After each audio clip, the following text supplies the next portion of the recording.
নমস্কার বন্ধুরা, সবাই কেমন আছেন? সবাই নিশ্চয়ই খুব ভালো আছেন, আমরাও সবাই খুব ভালো আছি। তো আবার অনেক দিন পরে আমি একটা নতুন ভিডিও নিয়ে এসেছি। তো আমার ঘরে কিছু কাজ হচ্ছে, কারণ যখন আমি ঢুকেছিলাম তখন খুব তাড়াতাড়ির মধ্যে ফ্ল্যাটটাকে রেডি করে নিয়ে ঢুকে গেছিলাম, কারণ ছেলেমেয়ের পড়াশোনার জন্যই তো আমার মেনলি এখানে আসা। তো সেই কারণেই হচ্ছে যে আমি অত কিছু আর তখন করাতে পারিনি, তখন যতটুকু যা প্রয়োজন সেইটুকু করে নিয়ে ঢুকে গেছি। তো একসাথে তো সব কিছুটা করা পসিবল হয় না, তো সেই কারণেই হচ্ছে যে আস্তে আস্তে একটা একটা করে করা হচ্ছে। তখন এমনি এরা যেটা রেডি করে দিয়েছিল ঘরের মধ্যে সেটাতেই নিয়ে ঢুকে গেছিলাম। তো তারপরে মনে হলো যে রান্নাঘরের স্ল্যাবটা, ওই যে ওরা যে কালো যে পাথরটা দিয়েছিল, তো ওটা তো ঠিক ভালো লাগছিল না, আর খুব পাতলার ওপরে ছিল। তো সেই কারণে আমরা আবার ওইটার ওপরে গ্রানাইট বসিয়ে নিলাম।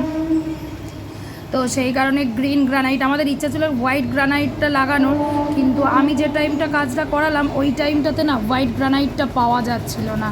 তো সেই কারণে আমার এবার বলেছিল যে 1 সপ্তাহ সময় দেওয়ার জন্য, কিন্তু 1 সপ্তাহ ফেলে রাখলে আমার হবে না, সেই জন্যই আমি তাড়াহুড়ো করে কাজটা কমপ্লিট করিয়ে নিলাম।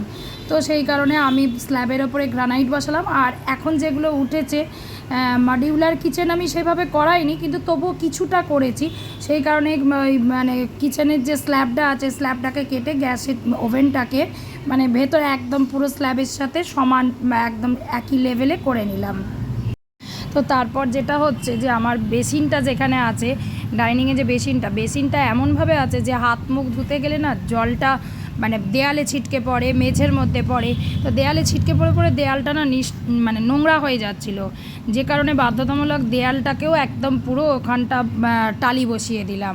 কারণ টালি না বসিয়ে দিলে এত দেওয়ালটা বাজে হয়ে যাচ্ছিল, তো জল লেগে লেগে জিনিসটা আরও নষ্ট হয়ে যাবে, সেই কারণে তাড়াতাড়ি ওখানটা টালি বসিয়ে নিলাম। আর একটা যেটা যে দেখতেই পাচ্ছেন ঘরদোরের কী অবস্থা, ছেলে তো চারদিক ঘোরাফেরা করছে। আর একটা যেটা আমি এখানে তখন হুড়োহুড়ি করে একটা খাট কিনেছিলাম, আর একটা খাট আমার বাড়িতে ছিল, সেটা আমি নিয়ে চলে এসেছিলাম। তো এখন যেটা করলাম যে ওই খাটটা আর ভালো লাগছে না, ওই জন্য ওই খাটটা আমি একজনকে দিয়ে দিলাম, দিয়ে আর আমি একটা নতুন খাট কিনে নিলাম। তো খাটটা খুবই সুন্দর, আমি একটা বক্স খাট কিনলাম, তো সেই জন্য ওই খাটটা আমি দিয়ে দিলাম। কিন্তু খাটটা দেওয়ার পরে সঙ্গে সঙ্গে আমাদের তো আসেনি খাট, সেই কারণে আমাদেরকে মেঝেতেও শুতে হয়েছিল। ম্যাট্রেসটা পেতে আমরা মেঝেতে শুয়েছিলাম। তারপরে আমরা খাটটা আমার একদিন পর এসেছে, আবার তার পরের দিনে আমার খাট হচ্ছে যে ইনস্টল করে গেছে আর কি। তো এই যে দেখতেই পাচ্ছেন ছেলে তো ভীষণ বদমাইশি করছে, ওখানে কাজ হচ্ছে, নোংরা ধুলো, তার মধ্যে ছেলের বদমাইশি। আর এই যে এখানে বেসিনের কাছে কাজ হচ্ছে, টালিটা বসানো হচ্ছে, সমস্ত কিছু ঘরের জিনিসপত্র একদম ওলট পালট হয়ে গেছে। কোথায় কি রাখবো, কিভাবে কি পরিষ্কার করবো, মানে কিছুই যেন বুঝে উঠতেই পারছি না, কারণ ঘরদোরের পরিস্থিতি ভীষণ খারাপ। তো সেই নিয়ে তো খুবই চিন্তা, আর এত নোংরা আর এত দেখলে মানে কোথা দিয়ে যে কাজটা শুরু করব বা কোথায় শেষ করব কিছুই যেন বুঝে ওঠা যাচ্ছে না। তো এই পরিস্থিতি, কাজ আমার মোটামুটি কমপ্লিট হয়ে গেছে। বেসিনের কাজটা তো বেসিন তো আজকে লাগানো যাবে না, সেই কারণে কাল সকালে মিস্ত্রি এসে লাগিয়ে দেবে। তো সেই কারণে আর বেসিনটা লাগানো হয়নি, কিন্তু কাজ কমপ্লিট। এই যে দেখতেই পাচ্ছেন এখানে গ্রানাইটটা লাগানো কমপ্লিট হয়ে গেছে। আমার গ্যাস মানে ওভেনটাকেও আমার ঠিক করে সেট করা হয়ে গেছে।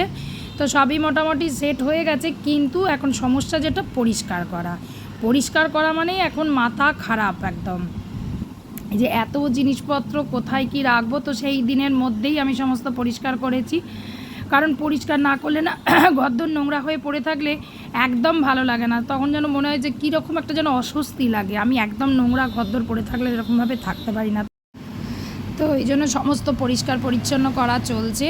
তো বন্ধুরা, অনেক দিন পর আবার ভিডিওটা নিয়ে এলাম। যদি আপনাদের ভিডিওটা ভালো লেগে থাকে অবশ্যই আমাকে কমেন্ট করে জানাবেন, সাবস্ক্রাইব করবেন আমার চ্যানেলটা।